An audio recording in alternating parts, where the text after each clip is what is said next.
Dikisahkan Baginda Raja sedang menyelenggarakan pesta syukuran di istananya. Acara tersebut adalah syukuran untuk pemberian nama bayi. Dan pada acara kali ini, Baginda Raja sengaja tidak mengundang Abu Nawas.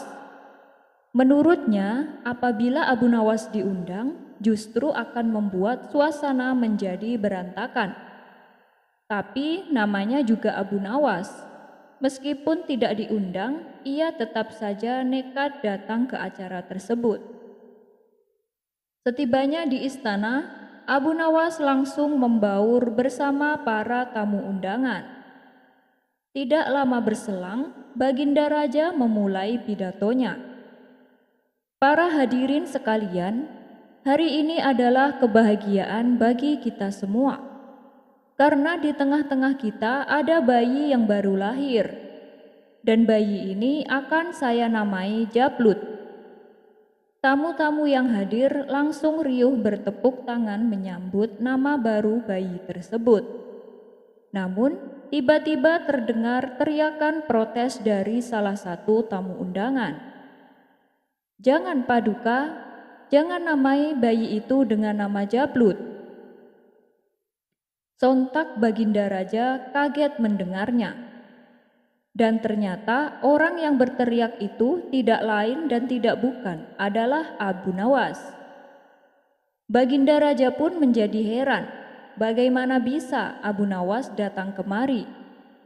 Tapi ya sudahlah, dengan nada sedikit emosi Baginda bertanya, "Kenapa kamu protes dengan nama yang aku berikan?" Dengan entengnya Abu Nawas menjawab, "Begini Paduka, karena orang yang bernama Jablut biasanya tolol dan bodoh. Lebih baik diganti nama yang lain saja Paduka," ujar Abu Nawas. Ucapan Abu Nawas ini sangat membuat malu Baginda Raja di depan para tamu undangan. Sebab menurut Baginda Raja, nama yang diberikan sudah cukup bagus dan baik. Tapi oleh Abu Nawas, nama tersebut disematkan kepada orang yang bodoh dan tolol. Mana buktinya kalau orang yang bernama Jablut adalah orang yang bodoh dan tolol? Tanya Baginda Raja emosi. "Kalau kamu tidak bisa membuktikannya, kamu akan saya hukum cambuk," ancam Baginda Raja. "Tentu saja saya bisa Paduka. Paduka kan punya hakim yang bernama Jablut. Bukankah ia hakim yang bodoh dan tolol?" ujar Abu Nawas. "Kamu jangan kurang ajar ya Abu Nawas. Dia itu hakim yang cerdas," bentak Baginda Raja. "Saya bisa membuktikannya kalau dia itu bodoh dan tolol. Tapi saya butuh 30 keping emas untuk membuktikan ucapan saya Paduka," balas Abu Nawas. Mendapat tantangan dari Abu Nawas, Baginda Raja pun sejenak terdiam. Ini kesempatan yang bagus, aku bisa menghukum Abu Nawas. Hakim Jablut itu kan orang yang cerdas. Mana mungkin bisa dikelabui Abu Nawas, pikir Baginda Raja. "Baiklah, saya turuti permintaanmu. Tapi kalau kamu tidak bisa membuktikannya, kamu akan saya hukum cambuk," balas Baginda Raja. Maka Baginda Raja pun memberikan Abu Nawas 30 keping emas. Esok harinya, dengan membawa 10 keping emas, Abu Nawas mendatangi sebuah rumah milik Hakim Jablut. Sesampainya di sana, ternyata Hakim Jablut sedang khusyuk berzikir. Abu Nawas lantas mengucapkan salam dan duduk di sampingnya. "Assalamualaikum," ucap Abu Nawas. "Waalaikumsalam Abu Nawas," sahut Hakim Jablut. Ia pun kembali melanjutkan zikirnya. Karena saking khusyuknya berzikir, sesekali Hakim Jablut memejamkan matanya. Melihat hal itu, timbul ide konyol pada diri Abu Nawas. Saat Hakim Jablut sedang memejamkan mata, Abu Nawas dengan sangat hati-hati menyelipkan 10 keping emas di bawah sajadah yang diduduki Hakim Jablut. Sementara Hakim Jablut tak menyadari dengan perbuatan Abu Nawas ini. Setelah selesai berzikir, Hakim Jablut lalu menyapa Abu Nawas.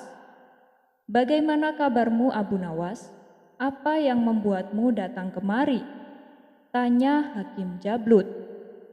"Alhamdulillah, saya sehat, Tuan. Kedatangan saya kemari karena saya kangen dengan Tuan. Sudah lama rasanya kita tidak mengobrol seperti ini," jawab Abu Nawas. "Rupanya sekarang Tuan suka memelihara burung ya?" tanya Abu Nawas. "Iya, Abu Nawas, ya sekedar untuk menghilangkan kejenuhan," balas Hakim Jablut. Keduanya pun lalu mengobrol panjang lebar. Saat telah asyik mengobrol, tiba-tiba tanpa sebab Abu Nawas berpura-pura tertawa terbahak-bahak. Tentu saja tingkah Abu Nawas ini membuat heran Hakim Jablut. "Abu Nawas, kenapa kamu tertawa?" tanya Hakim Jablut sedikit tersinggung. "Maaf, Tuan, saya sama sekali tidak menertawakan Tuan," jawab Abu Nawas sambil terus tertawa. "Lalu apa yang membuatmu tertawa?" tanya Hakim Jablut penasaran. "Saya tertawa karena mendengar ocehan burung Tuan," balas Abu Nawas sambil menunjuk burung Hakim Jablut yang berada di dalam sangkar. "Memangnya kamu bisa mengerti apa yang diucapkan burung itu?" "Apa yang diucapkannya?" tanya Hakim Jablut. "Burung itu mengatakan katanya di bawah sajadah Tuan ada uang 10 keping emas." "Ini kan terdengar lucu dan konyol," jawab Abu Nawas. Antara percaya dan tidak percaya, Hakim Jablut kemudian kembali berkata, "Masa iya sih kamu bisa mengerti bahasa burung? Saya tidak yakin kamu bisa, Abu Nawas," ujar Hakim Jablut. "Entahlah, Tuan, saya sendiri juga heran. Beberapa hari ini tiba-tiba saja saya bisa mengerti bahasa binatang, terutama bahasa burung," tutur Abu Nawas dengan ekspresi pura-pura serius. Untuk membuktikan perkataan Abu Nawas, Hakim Jablut lalu membuka sajadahnya. Tiba-tiba nampaklah 10 keping uang emas. Bukan main senangnya hati Hakim Jablut. Ia pun merasa kagum dengan kehebatan Abu Nawas. Saat Abu Nawas akan permisi pulang, Hakim Jablut berkata, "Seringlah main ke sini, Abu Nawas, bila perlu setiap hari," pinta Hakim Jablut. "Insya Allah, Tuan, kalau aku tidak ada kesibukan, pasti aku akan main kemari," timbal Abu Nawas. Pada keesokan harinya, Abu Nawas kembali mendatangi rumah Hakim Jablut. Ia sengaja datang ketika Tuan Hakim sedang sibuk berzikir. Melihat kedatangan Abu Nawas, Hakim Jablut segera menghentikan zikirnya guna menyambut Abu Nawas. "Maaf, Tuan, sepertinya aku telah mengganggu waktu zikir Tuan. Lebih baik aku pulang saja ya," kata Abu Nawas berpura-pura. "Jangan, duduklah di sini," cegah Tuan Hakim. "Baiklah, tapi aku minta supaya Tuan melanjutkan zikirnya, supaya aku tidak merasa bersalah." "Jangan khawatir, Tuan, saya akan setia menunggu di samping Tuan hingga zikirnya selesai," balas Abu Nawas. Hakim Jablut pun kembali meneruskan zikirnya. Sesekali ia memejamkan mata untuk menambah kekhusyuan. Seperti biasa, Abu Nawas kembali menyelipkan uang 10 dinar di bawah sajadahnya. Ia lakukan saat Hakim Jablut memejamkan mata. Setelah selesai dengan zikirnya, Hakim Jablut sabar mendengar kabar baik yang akan disampaikan Abu Nawas. "Bagaimana Abu Nawas? Burung saya berkata apa?" tanya Hakim Jablut. Mendengar pertanyaan dari Hakim Jablut, tiba-tiba Abu Nawas kembali tertawa. "Begini Tuan, katanya Tuan adalah orang yang baik dan rajin ibadah, terutama berzikir. Meskipun Tuan kedatangan tamu, Tuan tetap meneruskan zikirnya. Oleh sebab itu, Tuan memperoleh 10 keping emas di bawah sajadah Tuan," kata Abu Nawas menjelaskan. Mendengar itu, sang hakim segera membuka sajadahnya. Untuk kedua kalinya, Hakim Jablut mendapati 10 keping emas di bawah sajadahnya. "Kamu benar-benar hebat, Abu Nawas.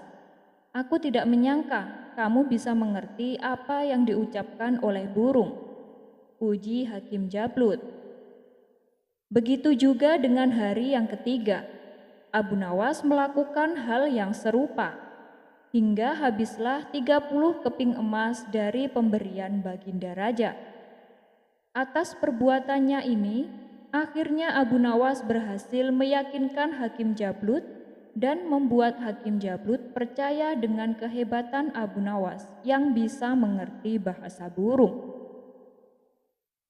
Dan pada hari yang keempat, Abu Nawas kembali mendatangi Hakim Jablut tanpa membawa kepingan emas. Seperti biasa, sebelum memulai aksinya, Abu Nawas mengajak Hakim Jablut ngobrol sebentar. Tapi kali ini Abu Nawas yang biasanya tertawa tiba-tiba menangis sesenggukan. Melihat sikap Abu Nawas yang tidak seperti biasanya, membuat Hakim Jablut cemas. "Kenapa menangis, Abu Nawas? Apa yang dikatakan burung itu kepadamu?" tanya Hakim Jablut. "Saya tidak tega mengatakannya, Tuan. Kata burung Tuan, Tuan akan meninggal hari ini," jawab Abu Nawas dengan ekspresi berpura-pura sedih. Mendengar hal itu, Hakim Jablut langsung gemetaran. Tubuhnya mendadak lemas dan wajahnya pucat pasi. "Ada satu cara, Tuan, supaya ucapan burung Tuan tidak menjadi kenyataan, yaitu Tuan harus berpura-pura mati," kata Abu Nawas menyarankan. Karena saking percayanya dengan Abu Nawas, Hakim Jablut langsung menuruti saran tersebut yang terbilang sangat konyol dan aneh. Maka dalam beberapa jam saja tersiarkan kabar akan kematian Hakim Jablut. Tentu saja berita tersebut membuat kaget para warga, terutama Baginda Raja. Ketika para warga hendak memandikan jenazahnya, Hakim Jablut ternyata sudah berada di dalam keranda. "Aku sudah memandikan dan mengkafaninya. Kita bawa saja langsung ke pemakaman," ajak Abu Nawas kepada para warga yang melayat. Saat dalam perjalanan menuju pemakaman, Abu Nawas dan rombongan pelayat berpapasan dengan Baginda Raja dan pasukannya. "Hei Abu Nawas, siapa jenazah yang digotong itu?" tanya Baginda Raja. "Ini jenazah Hakim Jablut Paduka yang mulia," jawab Abu Nawas. "Padahal aku hendak melayat ke rumahnya, ternyata sudah akan dimakamkan ya," sesal Baginda Raja. "Iya Paduka yang mulia, karena tidak baik kan mengulur waktu menguburkan jenazah," ujar Abu Nawas. "Buka kerandanya sebentar Abu Nawas, aku ingin melihat wajah hakimku untuk yang terakhir kalinya," pinta Baginda Raja. Abu Nawas dan para rombongan pelayat lalu membuka keranda mayat Hakim Jablut dan mempersilahkan Baginda Raja untuk mendekat. "Wahai hakimku yang baik hati, kenapa kau pergi begitu cepat? Semoga engkau mendapatkan tempat terbaik di sisi Allah, kata Baginda Raja mendoakan. Ketika Baginda Raja mengusap wajah Hakim Jablut, tampaklah wajah Hakim Jablut cengengesan. Ia juga mengedipkan sebelah matanya kepada Baginda Raja dengan malu-malu. Melihat hal itu, Baginda Raja pun kaget setengah mati. Lalu Baginda Raja berteriak kepada Abu Nawas, "Hei Abu Nawas, ia masih hidup. Kenapa kau bilang sudah mati?" Dengan entengnya Abu Nawas menjawab, "Saya hanya ingin menunjukkan kepada Paduka bahwa orang yang bernama Jablut itu adalah bodoh dan tolol. Buktinya ia mau saja saya kerjain. Itulah kenapa tempo hari saya melarang Baginda menamai bayi dengan nama Jablut," kata Abu Nawas menjelaskan. Baginda Raja pun spontan tertawa terpingkal-pingkal. Sedangkan para pelayat yang dibohongi Abu Nawas merasa geram dengan ulahnya. Mereka pun langsung pergi meninggalkan keranda. Ada pula yang menendang keranda tersebut hingga membuat Hakim Jablut terlempar keluar dari keranda. Melihat pemandangan tersebut, tawa Baginda pun semakin keras dibuatnya. Abu Nawas siang-siang bawa lampu cari neraka. Abu Nawas bikin geger banyak orang. Terlihat di setiap sudut rumah Abu Nawas berhenti, celingak-celinguk ke kanan kiri, sambil tangannya yang membawa lampu minyak digoyang-goyangkan. Kemudian dia kembali berjalan dengan lampu tetap di tangannya. Tingkah Abu Nawas ini tentu saja menggegerkan penghuni kota Baghdad. Bagaimana mungkin orang secerdas Abu Nawas berjalan pada siang hari saat sinar matahari menyorot tajam sambil membawa lampu? "Abu Nawas mulai gila," ucap seorang warga Baghdad. "Baginda Raja pasti malu punya staf ahli mendadak gila," celetuk warga lainnya. Tapi Abu Nawas tidak peduli. Esok harinya, lagi-lagi pujangga Baghdad itu keluar rumah. Kali ini bahkan lebih pagi, sambil tetap membawa lampu minyak. Abu Nawas tidak bersuara dan terus bekerja. Dia celingak-celinguk ke kanan kiri, sambil tangannya yang membawa lampu minyak digoyang-goyangkan. Di hari kedua itu, beberapa orang masih menganggap Abu Nawas waras.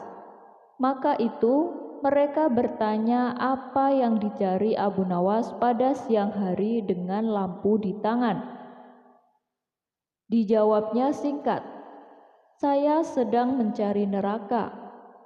"Ah, Abu Nawas mulai gila," pikir para warga tersebut. Maka ketika di hari ketiga, Abu Nawas tetap melakukan hal yang sama, celingak-celinguk ke kanan kiri di rumah orang, sambil tangannya yang membawa lampu minyak digoyang-goyangkan. Orang-orang pun mulai tidak sabar. Undang-undang di kota Baghdad melarang orang gila berkeliaran karena sangat berbahaya. Seseorang bisa membunuh atau mengintip orang mandi dengan berpura-pura gila. Maka itu, cerita selanjutnya mudah ditebak.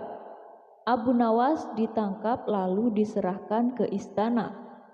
Sejumlah musuh politik Baginda Raja malah gembira. Kegilaan Abu Nawas bisa mereka goreng untuk menyudutkan wibawa raja.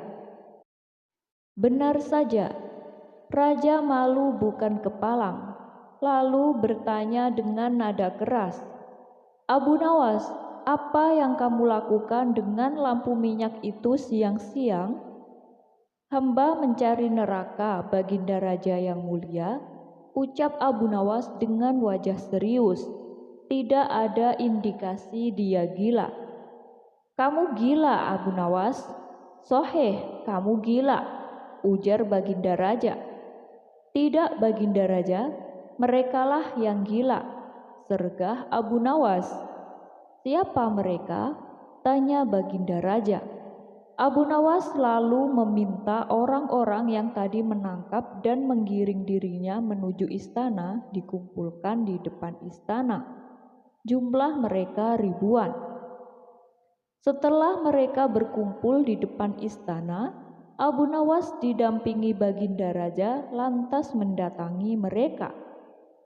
"Wahai kalian yang mengaku waras," teriak Abu Nawas kepada orang-orang di depannya, "apakah kalian selama ini menganggap orang lain yang berbeda pikiran dan berbeda pilihan dengan kalian adalah munafik?" "Benar," jawab mereka dengan kompak dan tegas. "Apakah kalian juga yang mengatakan para munafik itu sesat?" tanya Abu Nawas lagi. "Betul, dasar sesat," ucap warga. "Jika mereka munafik dan sesat, apa konsekuensinya?" "Hai Abu Nawas, kamu gila ya? Orang munafik pasti masuk neraka. Dasar munafik kamu." "Baik, jika saya munafik, sesat, dan masuk neraka, di mana neraka yang kalian maksud? Punya siapa neraka itu?" tanya Abu Nawas dengan tenang, sambil kali ini lampu di tangannya diangkat tinggi-tinggi seolah mencari sesuatu. Kali ini orang-orang di depan Baginda Raja mulai tidak sabar. Mereka merasa diledek dengan mimik Abu Nawas dan lampu di tangannya. "Hai Abu Nawas, tentu saja neraka ada di akhirat dan itu milik Allah Subhanahu wa Ta'ala. Kenapa kamu tanya?" "Baginda, mohon maaf," kata Abu Nawas kepada Raja Harun. "Tolong sampaikan kepada mereka, jika neraka ada di akhirat dan yang punya neraka itu adalah Allah, kenapa mereka di dunia ini gemar sekali menentukan orang lain masuk neraka? Apakah mereka asisten Allah yang tahu bocoran catatan Allah? Atau jangan-jangan merekalah yang gila?" Baginda Raja tercengang mendengar perkataan Abu Nawas tersebut, lalu tertawa lepas. Abu Nawas memang jenaka. Membawa ribuan hewan buruan. Pada suatu pagi yang cerah, Raja Harun ar-Rasyid dan para pengawalnya pergi untuk berburu. Namun belum lama mereka berjalan, tiba-tiba salah satu pejabat kerajaan bernama Abu Jahil datang dengan terengah-engah di atas kudanya dan berkata, "Baginda, Baginda, hamba mau mengusulkan sesuatu," kata Abu Jahil sembari mendekati sang raja. "Apa yang hendak kamu usulkan, wahai Abu Jahil?" tanya Raja Harun. "Ampun Baginda, agar acara berburu ini menarik dan mendapat animo masyarakat, saya mengusulkan bagaimana kalau kita mengadakan sayembara saja," ujar Abu Jahil dengan raut wajah serius. Ternyata usulan Abu Jahil itu diterima. Baginda Raja sejenak terdiam dan kemudian mengangguk. Hitung-hitung sayembara ini akan memberikan hiburan kepadanya. "Baginda yang mulia, hamba ingin beradu ketangkasan dengan Abu Nawas. Kemudian pemenangnya akan mendapatkan hadiah sepundi uang emas. Sedangkan yang kalah akan mendapat hukuman, yaitu memandikan kuda-kuda istana selama 1 bulan," tutur Abu Jahil. Abu Nawas kemudian dipanggil untuk menghadap Baginda Raja. Setelah menghadap, Abu Nawas segera diberi petunjuk sayembara itu. Dalam hati, Abu Nawas sebenarnya menolak sayembara tersebut, karena ia tahu Ini semua adalah akal bulus dari Abu Jahil yang ingin menyingkirkannya dari istana. Akan tetapi Baginda Raja Harun ar-Rasyid memaksanya, dan Abu Nawas pun tidak bisa menolak. Kemudian Abu Nawas berpikir sejenak. Ia mengetahui jika Abu Jahil telah diangkat menjadi pejabat istana. Abu Nawas berpikir bahwa Abu Jahil akan mengerahkan semua anak buahnya untuk memberi seekor binatang buruan di hutan nanti. Namun karena kecerdikannya, Abu Nawas malah tersenyum riang. Abu Jahil yang melihat perubahan raut muka Abu Nawas menjadi penasaran. Dalam hatinya berkata, "Tidak mungkin Abu Nawas bisa mengalahkan dirinya kali ini." Tak berselang lama, Baginda kemudian menggiring mereka ke tengah alun-alun istana. Raja dan seluruh rakyat sudah tidak sabar. Siapa yang akan menjadi pemenang dalam lomba berburu ini?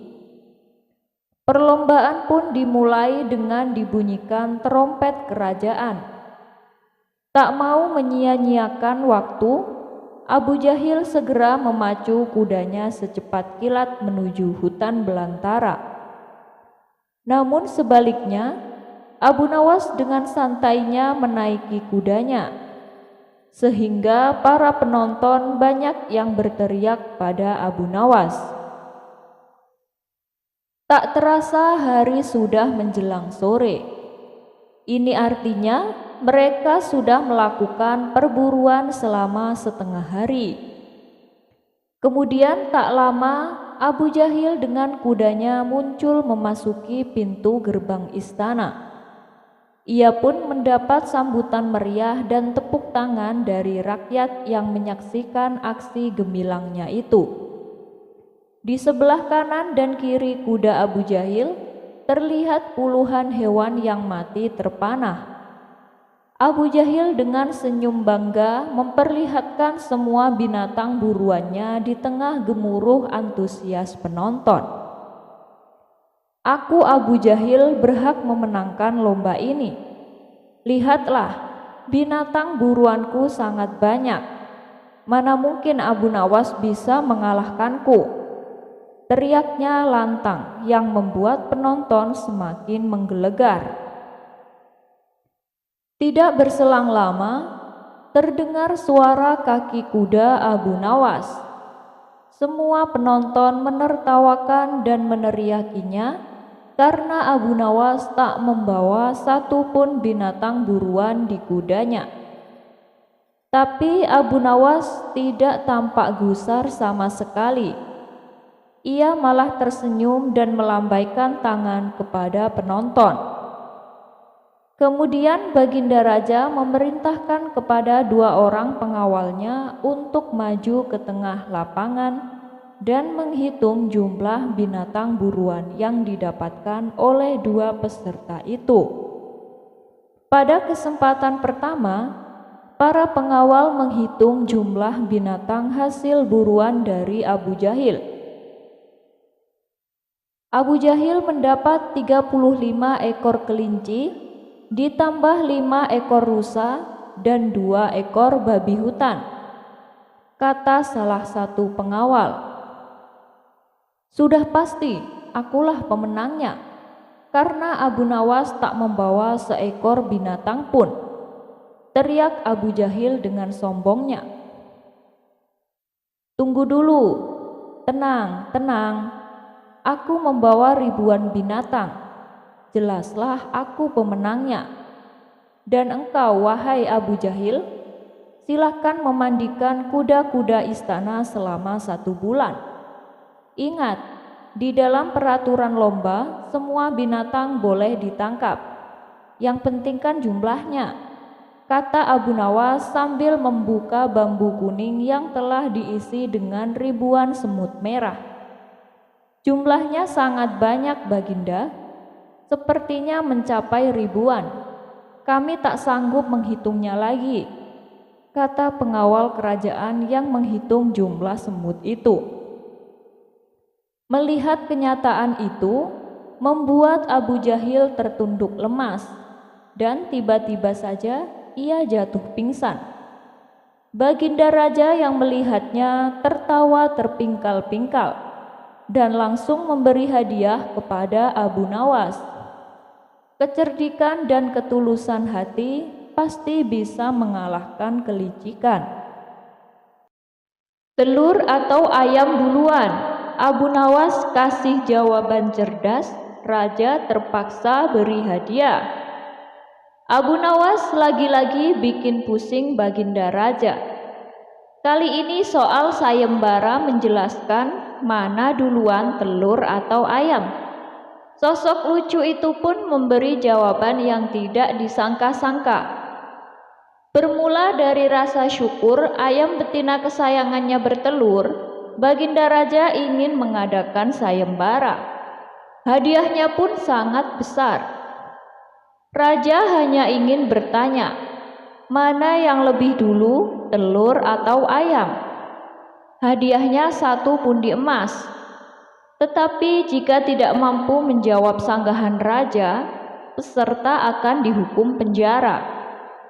Sadar sangat berat hukumannya, dari seluruh penduduk kota Baghdad hanya 4 orang yang mendaftar, salah satunya Abu Nawas.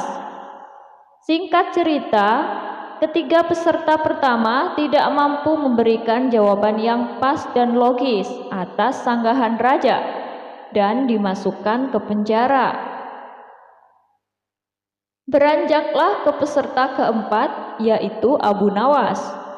Dengan segala kecerdikannya, ia berusaha sekuat tenaga agar jawabannya logis dan raja tidak membantah. Abu Nawas menjawab pertanyaan sayembara. Yang pasti telur dulu, baru ayam. Coba terangkan secara logis, kata Baginda Raja. Begini Baginda Raja, ayam bisa mengenal telur, sebaliknya telur tidak mengenal ayam, kata Abu Nawas singkat. Baginda Raja pun merenung usai mendengar jawaban Abu Nawas. Kali ini dia tidak bisa menyanggah alasan Abu Nawas dan terpaksa memberi hadiah 1 pundi emas.